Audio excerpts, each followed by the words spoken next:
right. Well, last week we looked at chapter 19, and we're still going to be in that today. But remember, we looked at what was happening in heaven during this 7-year period that we have here as we're coming to the end of it. But we looked at the wedding, the bride of Christ, the clothing that she's going to wear, and who's coming to the wedding, and the wedding supper, and everything is getting ready for Christ's second coming. Meanwhile, back on earth, that was in heaven. Now we're going to go back down here to earth, and I got to go back to the Battle of Armageddon. And we're going to look at stage 3 now. I know you're probably sick of this thing, but it's called the Siege of Jerusalem. And stage 1, remember, was when the Euphrates dried up, and the Antichrist took a lot of his military force and went over to the Armageddon, is in that valley there, in the Jezreel Valley, waiting to attack. And then the second stage was where Babylon was destroyed. 2 of the 7 kings, soon as the Antichrist was gone and Babylon was left defenseless, no honor among thieves. Right. So they said, oh, we want that. But they were destroyed. And so that put an end to the false religion there. And now we're in stage 3. Go back here. We're in stage 3. And there's a lot of things that happens between stage 2 and stage 3. While all this is going on in heaven, the Antichrist is still down here. And he's moving. And so he's getting ready here.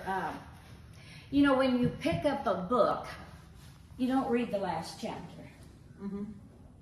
And if you do, you don't know what's going on. And so that's what causes a lot of confusion, I think, because people just, I want to see what they're going to say in Revelation, And then it's just confusing if you do it that way. So we have to remember the purpose of tribulation. And that is to fulfill all God's promises that He's told everyone in the Old Testament and in the New also. There's a lot of things got to happen here. And let's look at and see what Daniel 9:24 says. 70 weeks have been decreed for your people and your holy city, to finish the transgression, to make an end of sin, to make atonement for iniquity, to bring in everlasting righteousness, to seal up prophecy, and to anoint the most holy place. So Daniel gives us 6 different reasons there that's going to pertain to Israel. Finish transgression, number 1. Number 2 is make an end to sin. Number 3, make atonement for iniquity or sin. To bring an everlasting righteousness. 5, to seal up vision and prophecy. And 6 is to anoint the most holy place. So Daniel's been told here that there's going to be a time in Israel's history when they would undergo punishment because they did not keep that covenant that they said they were going to keep. And so this is that period that we're going to be looking at. All of this is that the whole period of tribulation is because of Israel, with the purpose of bringing them to Jesus Christ. So that's the purpose. And in stage 3 through 5,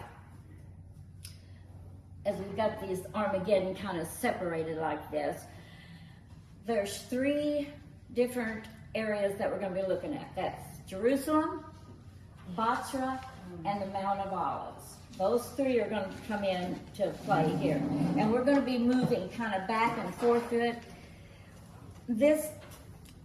We have to set the stage. So we're going to be looking at a lot of scripture to get us to what's going on. Because all these prophets of the Old Testament, when they saw into the future, this is what they're looking at. And so they write about it and they tell what's going to happen. And so we can fill in a lot of these spaces by looking at all these different scriptures that's said.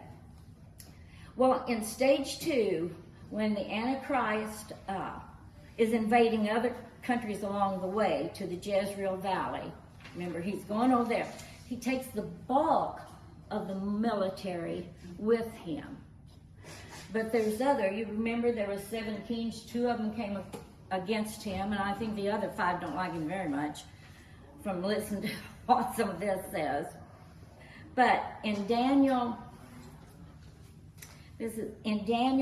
verse 41, it says, and this is speaking of the Antichrist, he will also invade the beautiful land.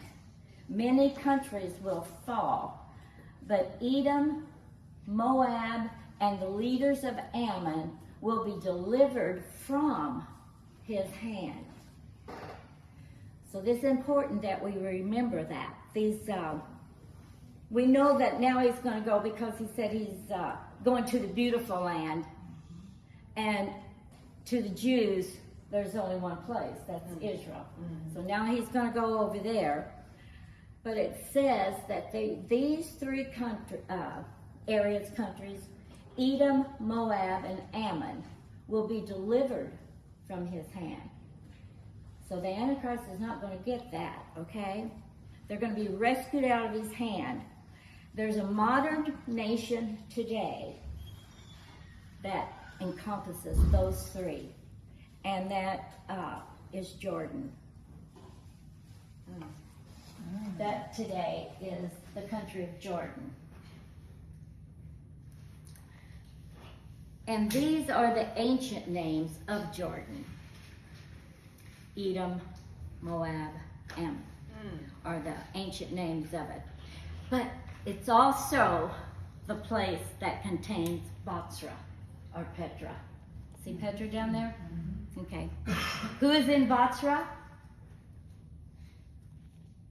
Who is in Bozrah?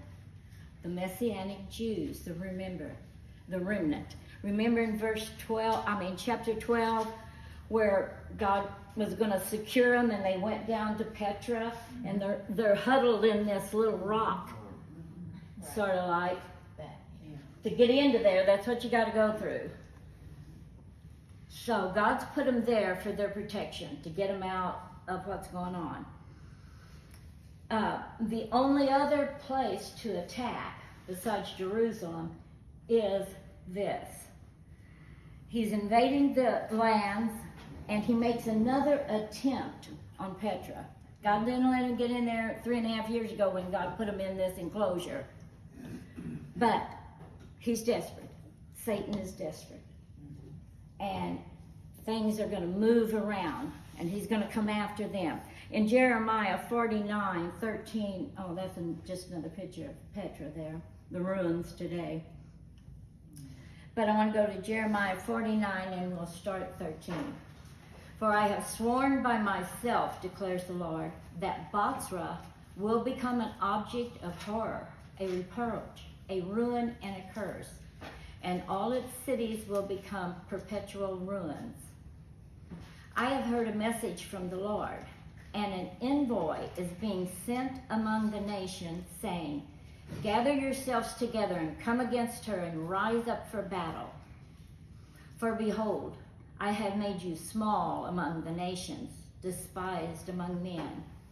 As for the terror of you, the arrogance of your heart has deceived you, O you who live in the clefts of the rock, who occupy the height of the hill. Though you make your nest as high as an eagle's, I will bring you down from these, declares the Lord.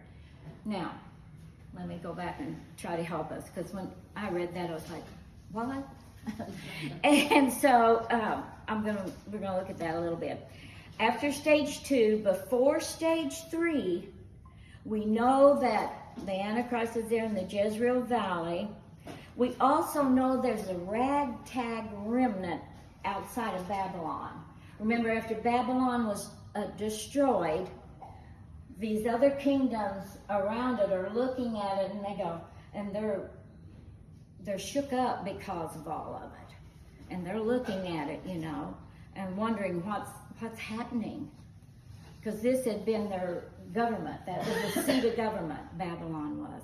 And this is all taken. So, and their leader, the king of the world, is over here in Israel.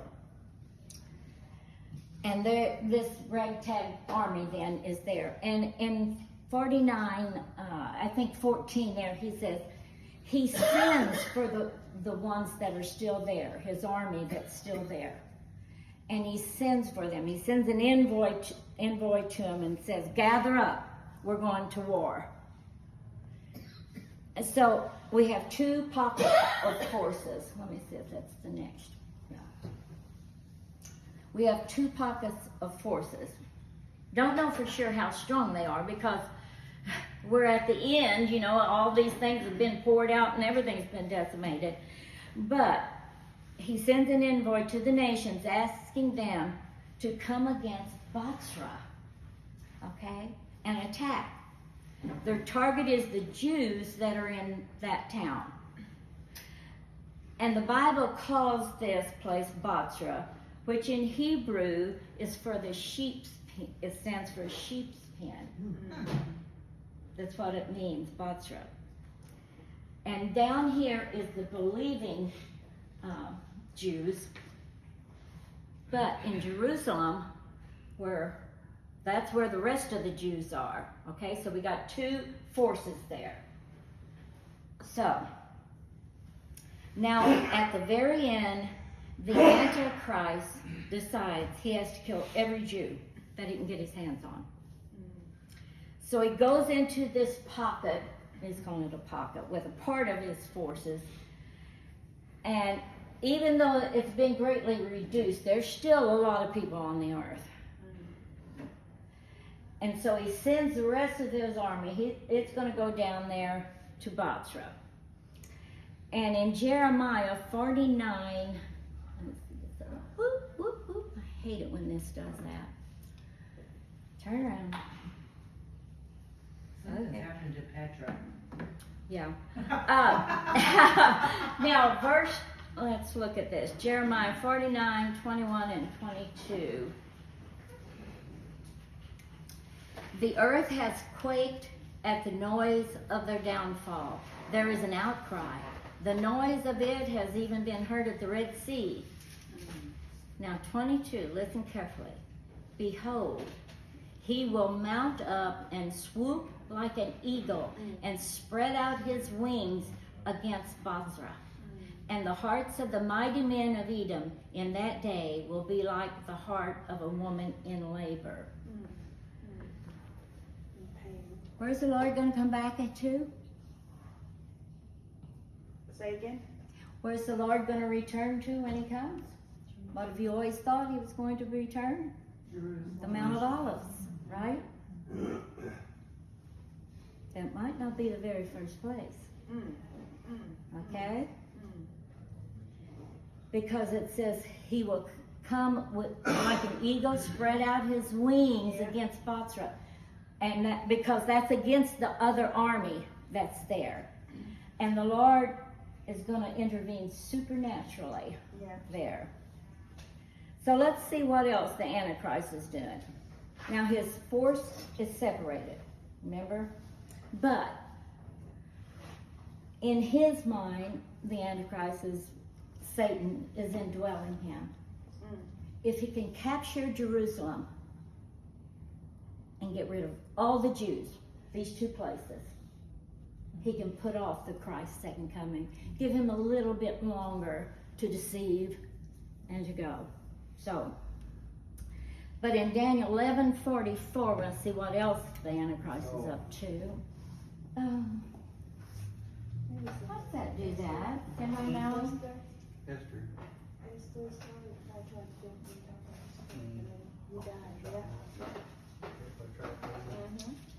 Sorry about that. And you never would I'm have. going to come back to it. You might have to get your Bible out. Oh, sorry.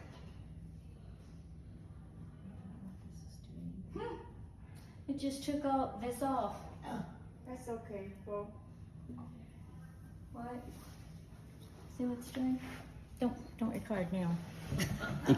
Is it not an option now? No, it's not an option. Uh, I'm sorry. I'll just read it to you, okay? Sorry. Sometimes you gotta reboot you may have to reboot the TV to, hand me that controller. Sometimes you gotta take a hammer to it. Okay. There's that, but I don't have that. I'm gonna have to go back Toss it in the river. to, okay. Let me see your phone.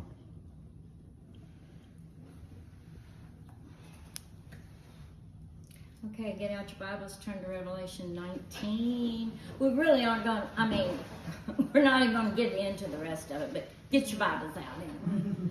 Okay, we're going to go to Daniel 11, verse 44. Daniel. And probably keep your finger in there for Daniel. 11, Daniel 11. 44? Verse 44, you got it? You just gotta, All right. you gotta put what you want on there. A what? You just gotta put what you want up, picture up there now. Okay. Where was I at? Is that the last one we were on? Not done. Okay. That's okay. All right, Daniel 11:44 says, if I can get it up here. You all got it? Yeah. Have you? Somebody read it. I'm not there yet. Kelly? But reports from the east and the north will alarm him, and he will set out in a great rage to destroy and annihilate many. Okay. I was going to show that to you, but let's see what else it says. I'm going to go ahead with it. He will pitch the tents of his royal pavilion between the sea and the beautiful holy mountain. Yet he will come to his end, and no one will help him. So, this is what he's doing. He had been up in the Jezreel Valley.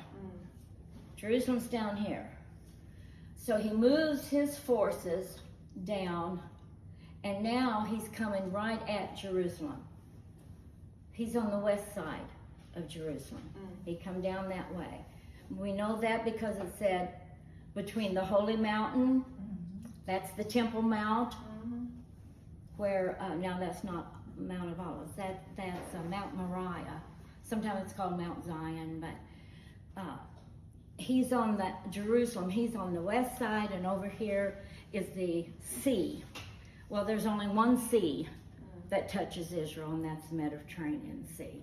So he's in between there. Okay. He's essentially going after one group of people who are split into two locations, Bosra and Jerusalem. And this is called stage 3 of the war. Now remember, in Jerusalem, the Jews there resisting his rule that he still has access to and he wants to do away with, they are not Christians. But they have resisted. They did not take the mark of the beast, and they will not bow to the Antichrist. They're Jewish, and so this is a group that's there. Down in Bosra is the saved Jews. Okay, now we got the unsaved Jews up here, and there's reason for all that. I said there was a third area in this action of stage 3, and that is the Mount of Olives, the place where Jesus goes next. And we'll deal with that a little bit later, but I want to stick with right now. where we're going with the war here. Remember, Jesus is still in heaven. I'm in heaven. You guys are in heaven. We're all up there. But this is what's happening here. This is the war that's going on. And this battle, it begins in a manner similar to the ways of ancient warfare. Now remember, the earth has been reduced down. There's none of the technology that we did have. None of that's going to be in effect. And so it's all went down to ancient warfare. And there's a purpose in this. God's doing his thing. He is in control. Mankind's not going to control this. Nothing that man has. This is all going to be God. And I have read, and I'm sure you have too, different scholars have tried to explain this and make it modern warfare, you know, and it just really doesn't fit. And now I want to go to Joel 3, 9 through 12. I'll read it for you. Get this thing to work.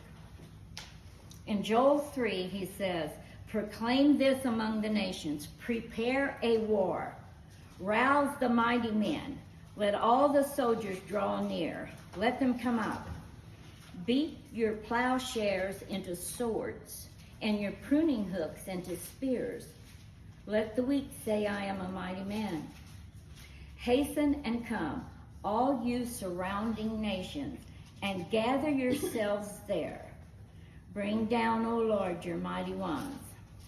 Let the nations be aroused and come up to the valley of Jehoshaphat, for there I will sit to judge all the surrounding nations."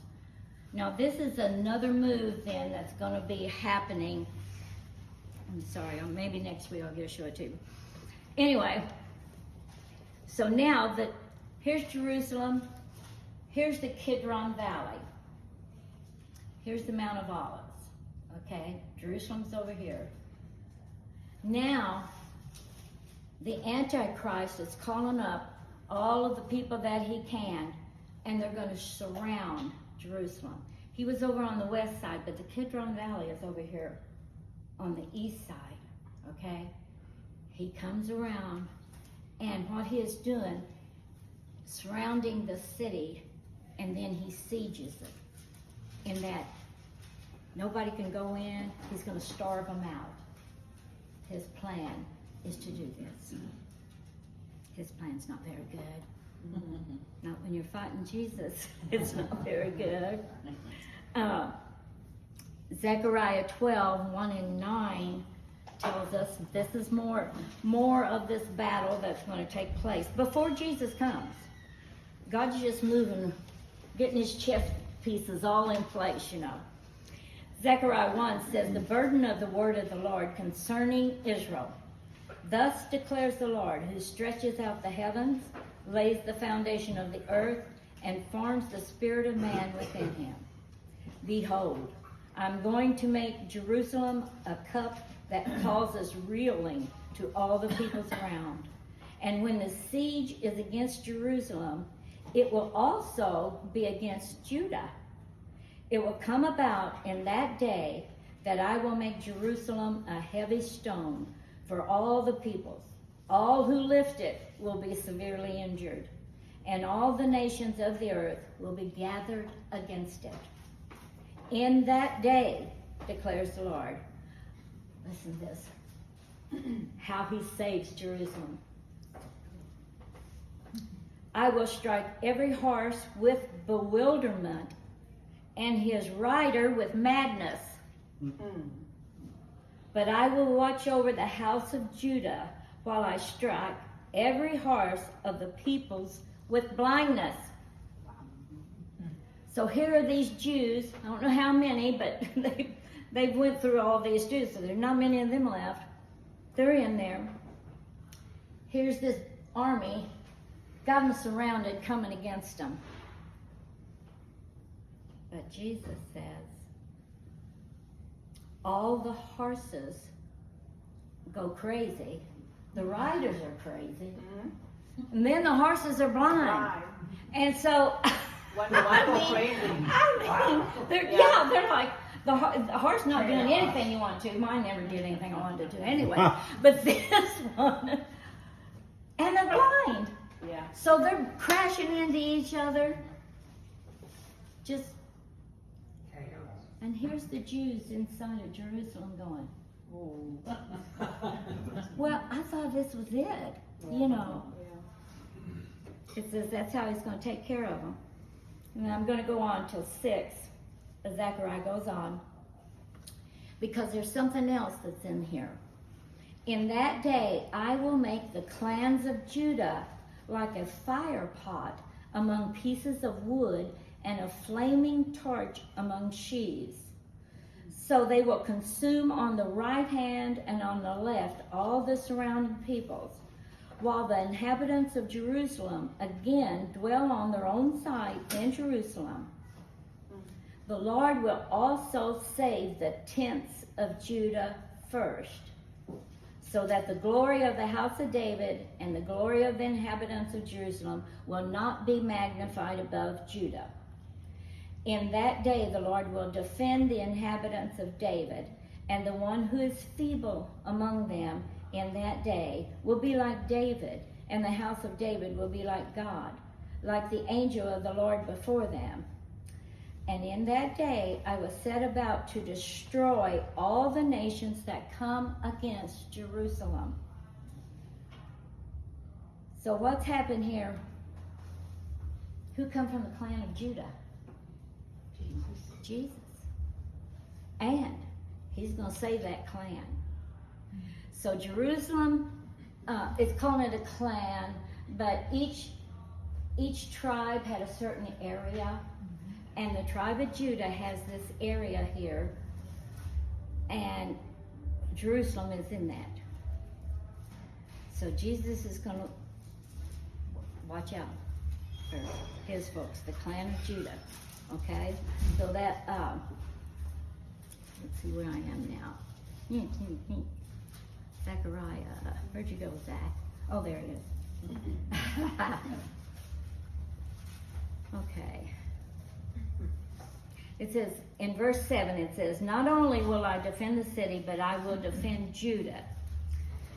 Now remember, back in Revelation 16, when a third of Israel is all that's left. The north has been conquered and the south has been conquered. There's just this third in there that Jesus is going to come against. So they're seeing all these people that's been killed. So this little group that's in there is very nervous. But it says that God gives them courage to keep fighting, and they will fight to the end, but their hope is, they're pretty sure they're all going to be killed. So they think that's it. But in Isaiah 29, 1 through 7, I got to blow this up so I can see it. I think I don't. Okay. In Isaiah, if you want to look, chapter 29, he says, woe, O Ariel, the city where David once camped. Add year to year, observe your feast on schedule. I will bring distress to Ariel. Now, that word that he's using, Ariel, that's the ancient name for Jerusalem. And she will be a city of lamenting and mourning. And she will be like an Ariel to me.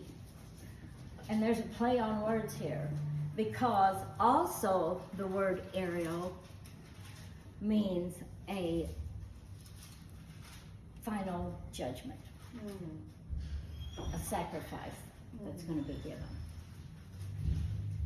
I will camp against you, encircling you. I will set up siege works against you, and I will raise up battle towers against you. Then, listen, then you will be brought low, From the dust where you are prostrate, your words will come. Your voice will also be like that of a spirit from the ground, and your speech will whisper from the dust. All of Jerusalem is laid down now, with her face to the ground, praying. They now know that Jesus is the one, and we'll get back to that. Okay? But the multitude of your enemies will become like fine dust, and the multitude of the ruthless ones like the chaff, which blows away. And it will happen instantly, suddenly. From the Lord of hosts you will be punished with thunder and earthquake and loud noise, with whirlwind and tempest and the flame of a consuming fire. And the multitude of all the nations who wage against Ariel, even all who wage war against her and her stronghold, and who distress her, will be like a dream, a vision of the night. I thought about that, and I think they're in wonder at what's happened. I mean, that's got to be the craziest thing they ever saw in their life. And so they're even saying, did we just dream that? Because it's done suddenly. It's all over. And the Jews realize that it is the Lord who is keeping them safe. And this ultimately is the way that he will turn them to him. Yeah. He will show his power. Yeah. And this is how he turns it to him. In Micah 9, 4 through 12, this is like a dialogue. And he's talking to them. Well, there is no Micah 9. 4, verse 9, sorry. Micah 4, verse 9. And he says, now, why do you cry out loudly? Remember, they're on their face, praying. Is there no king among you? I think Jesus is losing a little satire here, don't you? You wanted a king, where's he at? You didn't want the king. Or has your counselor perished? The agony that has gripped you like a woman in childbirth. Ooh, it's gotta be painful, right? And now many nations have been assembled against you, who say, let her be polluted and let her eyes gloat over Zion. But they do not know the thoughts of the Lord, and they do not understand his purpose, for he has gathered them there like sheaves to the threshing floor. He's got that whole army. They're all around Jerusalem. Now they're over, they got the city over Jehoshaphat, the valley of Jehoshaphat there. He's got them exactly where he wants them. There's a purpose for what he is doing. And in Zechariah 13, there is a 13. He says, awake, O sword, against my shepherd, and against the man, my associate. I thought that would, he's calling Satan his associate. Somebody that he used to work with. Isn't that cool? When I read that, I thought, his associate. But he did know him before. He was there. Strike the shepherd that the sheep may be scattered, and I will turn my hand against the little ones. This is talking about when they lost Jerusalem the first time that Jesus was there. And he says in verse 8, it will come about in all the land, declares the Lord, that 2 parts in it will be cut off and perish, but the third will be left in it. And I will bring the third part through the fire, refine them as silver is refined, and test them as gold is tested. They will call on my name, and I will answer them. I will say, they are my people, and they will say, the Lord is my God. Finally. They call on his name. They call on his name. Why is that significant? Okay. Now I want to go to Zechariah 12, and I'm building up here, okay? You feel the excitement, right? It says, I will pour out on the house of David and on the inhabitants of Jerusalem. This is Zechariah 12:10. The spirit of grace and of supplication. So they will look on me whom they have pierced, and they will mourn for him, as one mourns for an only son. And they will weep bitterly over him, like the bitter weeping over a firstborn. In that day there will be great mourning in Jerusalem, like the mourning in the plain of Megiddo. So now the Jews that are in Jerusalem,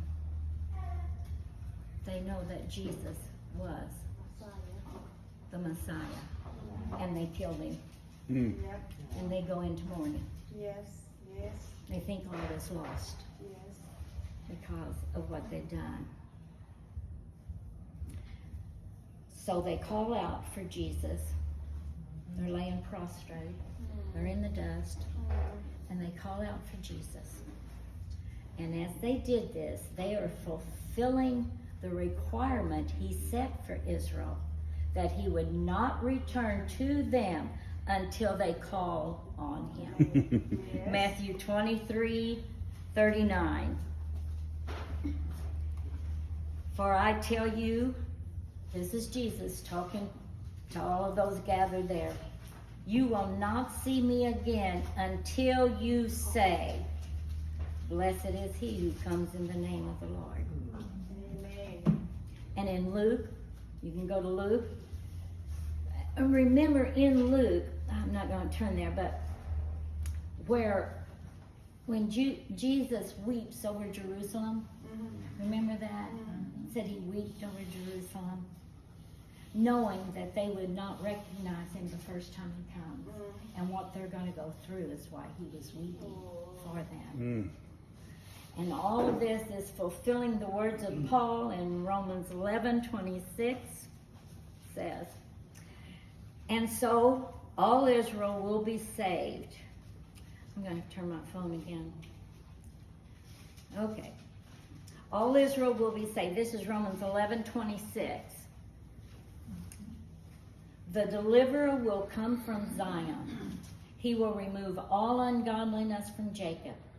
This is my covenant with them when I take away their sins. So he's poured out grace on them. They know who it is, and now they've called on him. Which describes, and when Paul says this in Romans, he is quoting Isaiah 59 about they're going to call on him. Yeah. He won't come till they call on him. Yeah. And it says in there, he will save, all Israel will be saved. Now, that's been confusing for lots of people down through myself included, because I thought, all Israel's going to be saved. Well, they don't even believe in Jesus. You know, he's talking about this group. All that's in there that is called on Jesus will be saved. And that fulfills that all Jerusalem will be saved. There's not many, but they will be. And that brings us to chapter 19, verse 11. A little long time in coming, but it got there. Oh, I hate this so bad. I had just the cutest little visual I was going to show you. And it's not up there. Hey, Stevie? Bugs Bunny. Yeah. Yeah. And that is all for today. Next week, we'll finally get to stage 4. We might get to verse 12. Okay? Any questions? No, but I have a comment. Okay. Look at the world. I mean, like, America is this powerhouse. Russia is a powerhouse. I mean, China. And this little dot on the other side of the map is gonna be the only nation that survives. I mean, basically. Yeah. Isn't that amazing? It is, it truly is. And that's the same thing that Alexander the Great thought and the Romans thought, too big to fall.